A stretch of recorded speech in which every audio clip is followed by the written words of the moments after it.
just 3 minutes late, that's only.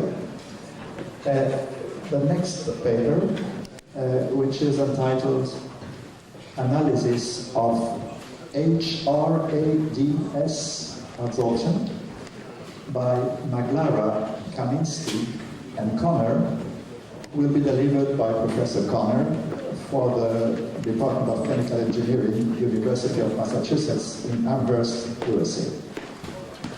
Thank you very much. I guess we're turned on. We get the lights down here. In this brief period of time, I'm going to tell you a little bit about the analysis of HRADS, or high resolution adsorption, and the co-authors, Maglara, Bob Kaminsky, are also shown here, as is the affiliation. The order of things I'll discuss today, first of all, starts with the technique. For those of you that are not familiar with it, some special requirements for high resolution adsorption. Talk a little bit about the data. Specifically, I'm going to talk about zeolites, which are systems for which we have X-ray information as to the nominal pore structure. I'll talk about some model equations available in the literature and some empirical equations that, following the comments before, are extensions of the Kelvin equation. And the conclusions I will come up with are that we are fairly well able to get good data, equilibrium data, at high resolution, but in terms of the interpretation, we need more to be done. In the characterization of porous solids, of course, our purpose is to measure something such as adsorption or other techniques, and to give us information about pore dimensions, about pore shapes, and eventually about connectivity, so that we can get a picture of what the lattice is. The technique, one of the techniques that was pioneered by some other individuals, but we're involved in, is what's called high resolution adsorption. Physical adsorption, a picture is shown here of the volume absorbed, and again the relative pressure. This is where we always relate things. For mesoporous systems, we get adsorption and desorption, maybe with this hysteresis here. For micropores, things like zeolites and some of the activated carbons, we have very high values in C constant, the BDP equation, a very steep adsorption initially here, and this is where we believe we fill the pores. Only when we expand this axis, in this case I've shown the log axis, P over P0 now is between 10 to the minus third and 10 to the minus sixth, do we find that there are differences in the absorption for different materials. This is ZSM5, anomaly 5.6 angstroms, Y zeolite 7.4, and BPI5, 13 angstroms in nominal dimension. To do so, let's see if I can get this bit changed here. We have developed a new technique. We have had to modify a conventional adsorption system. I'll briefly go through this diagram here. You'll see some changes. The sample is located down here. We have what's called an adsorption manifold. We have to use several pressure transducers. Actually, we use a total of 4 ranges of pressure transducers that cover that range here, because we're going to need to start down at very, very low pressures, somewhere in the order of 10 to the minus 6 torr, and go all the way up to 1 atmosphere. We use a dosing valve.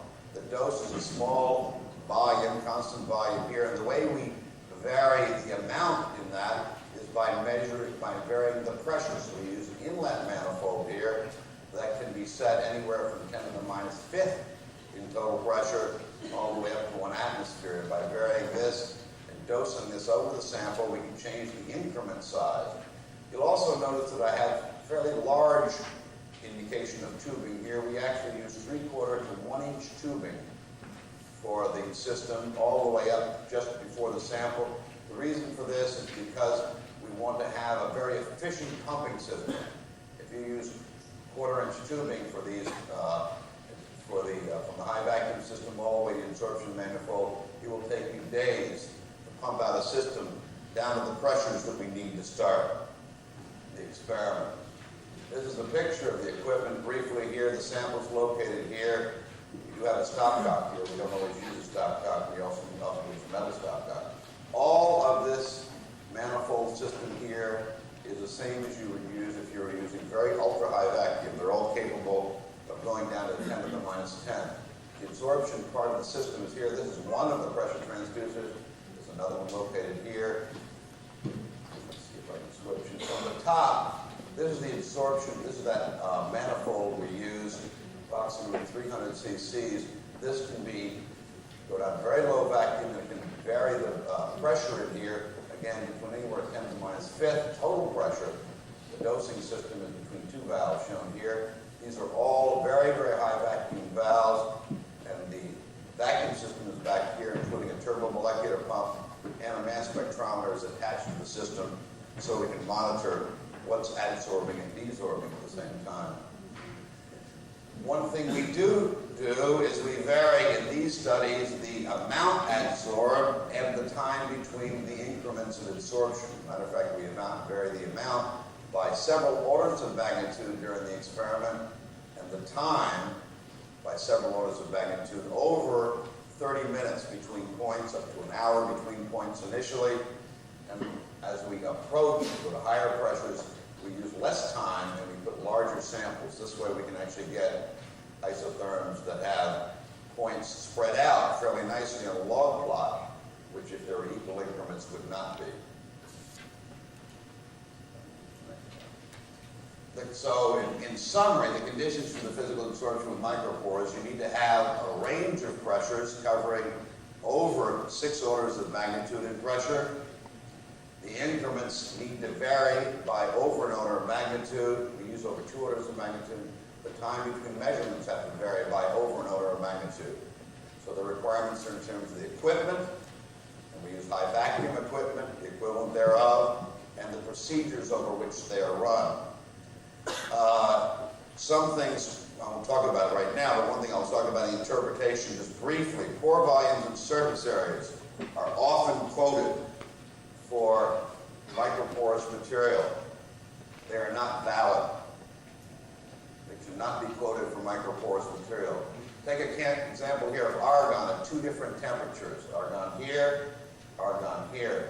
Both of these volumes adsorbed versus pressure would show that for the same sample we have 20% difference in the pore volume of the sample. The reason is because the density in a micropore is not the same as the liquid density. You cannot therefore use the volumes absorbed to give you the pore volumes of the system. You're interpreting the data incorrectly. For zeolites, your malolites, you use a BET equation. You're going to characterize the area between here and here, between 0.05 and 0.3 in relative pressure is used in the BET equation to get the surface area. All the pores and all the surface is already covered. The surface area you calculate is incorrect. Pores that are very small or that are very large or those that are interconnected will all be filled at that point, whether the surface to volume ratio is very large or whether it's very small, because the pore dimensions are so small. So both surface areas and pore volumes are incorrect when applied to these systems. This shows the reproducibility of the equipment I showed before. This is actually 2 sets of data run several weeks apart for 2 different samples of ZSM11. This is argon at 77K. You see this is a log scale from 10 to the minus 7th relative pressure all the way up, if you can see it here, if it wasn't out of focus entirely, all the way up to 1 atmosphere. This is the typical data we get, and I've just shown here argon at 77K.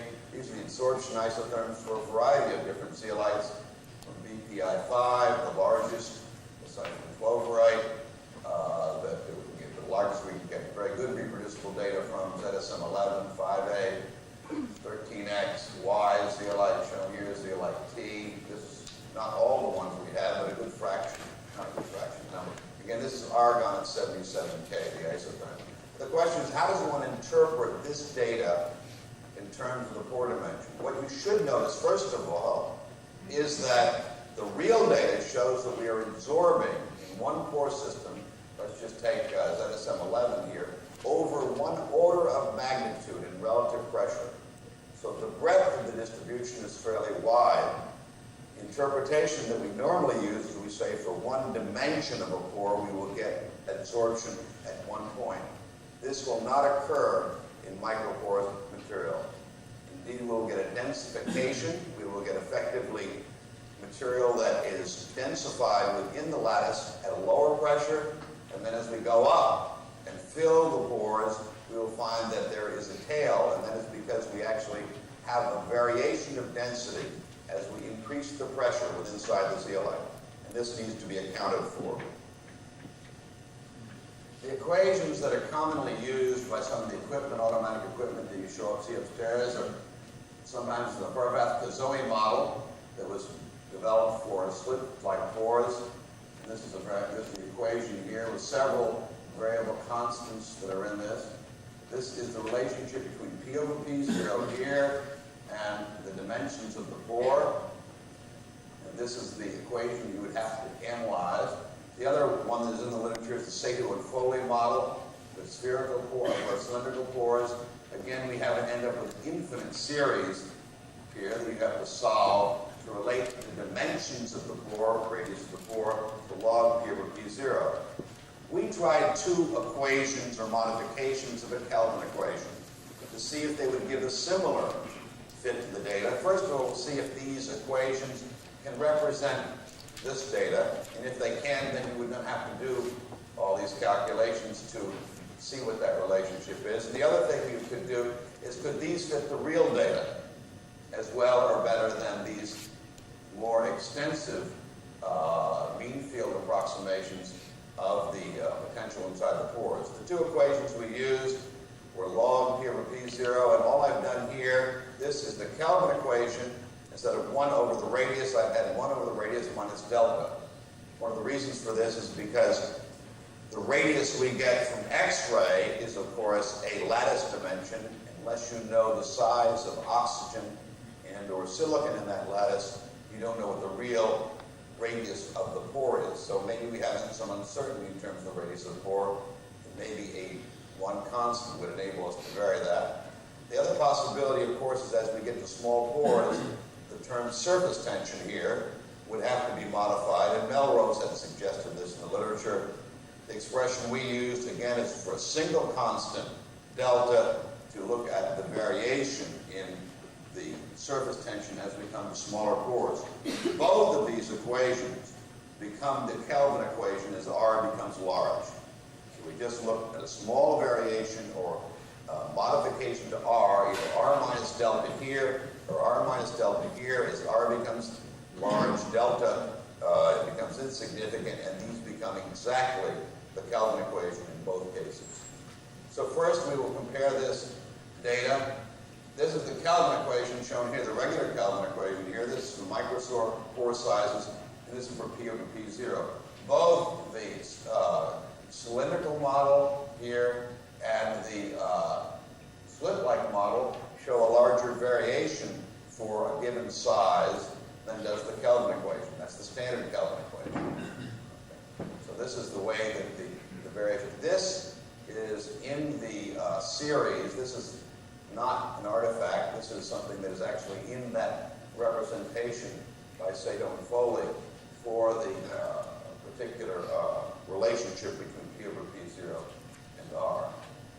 This is comparing the cylindrical model and the equations 2 and 3. 2 is the one for the variation of the radius, and 4 is the one for the variation in the surface tension. We can get essentially over a range of pressures of dimensions and several orders of magnitude of pressure, exactly the same relationship as is gotten from cylindrical model of Sato and Foley. Similarly, we can reproduce exactly the slit model of Horvath and Kazoe. These are, again, the surface tension modification and the pore radius modification. You virtually can't tell the difference between these representations. Therefore, the representations, the simple changes in the Kelvin equation, can give you the same dependence as those more complex though more fundamentally derived equations might be. This is now a comparison between the actual data, these are the dimensions of pores, and these are P over P0 here. And you see that everybody had fit their data to ZSM5, which is this data point right here, and which they claimed when it works with ZSM5, therefore it works. But for smaller pores, they would underestimate the dimensions, and they would overestimate the dimensions of the larger pores. You cannot, they only fit this data point and this one data point right here for one of the wide zeolite series, one of the larger zeolite series. What we did, this shows using the experimental data again, and either the pore radius modification or the surface tension modification can fit much better the data that is shown here. And if we go on, this is just a sum of all of the numbers that we use, that is the values of data for the delta that we found, and the average in this equation. This is the modification of the radius, and this is the modification of the surface tension. These are the deviations that we find between, in this case, the data, the real data, and this is between the models. This is all will be found in the paper if you're interested in using this particular data. And then you can also get, I won't go through it, you can also get Henry's law constants from this, and also the first real coefficients are able to be gleaned out of this analysis. In conclusion, high resolution adsorption is sensitive to pore dimension, and it varies just as you expect it would. The absorption of larger pores occurs at higher pressure. The adsorption, the densification, occurs over a range of pressures, not a single pressure. The models differ based on the assumed pore geometry. A slit-like model and a cylindrical model give you a different relationship. And a simple one-parameter extension of the Kelvin equation can work, but more information is certainly needed, and we need to know more about the specific interactions involved. I'd like to acknowledge the Department of Energy, Basic Energy Science, the PRF, Minister for the ACS for funding for this, and Alan Peters, Klaus Unger, Henrik Kakuzo, and Union Carbide for providing many of the samples that we analyzed here. And finally, I want to thank you for your attention.